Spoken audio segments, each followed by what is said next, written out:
ప్రసంగి గ్రంథము 5వ అధ్యాయము. నీవు దేవుని మందిరమునకు పోవునప్పుడు నీ ప్రవర్తన జాగ్రత్తగా చూచుకొనుము.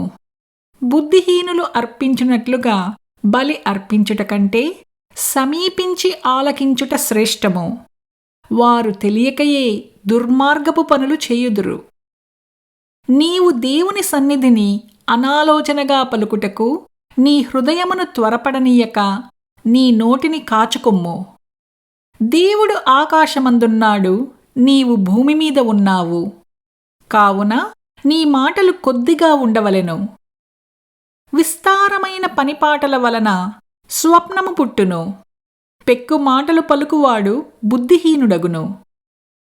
నీవు దేవునికి మ్రొక్కుబడి చేసుకొనిన ఎడల దానిని చెల్లించుటకు ఆలస్యము చేయకుము. బుద్ధిహీనుల యందు ఆయనకిష్టము లేదు. నీవు మ్రొక్కుకొనిన దానిని చెల్లించుము. నీవు మ్రొక్కుకొని చెల్లింపకుండుట కంటే మ్రొక్కుకొనకుండుటయే మేలు.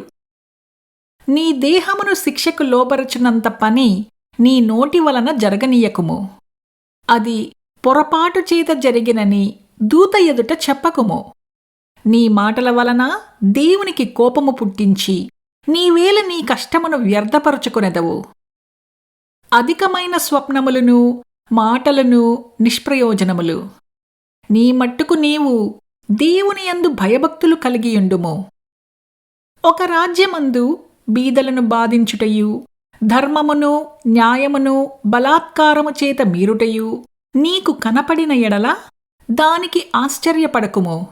అధికారము నొందిన వారి మీద మరి ఎక్కువ అధికారము నొందిన వారున్నారు.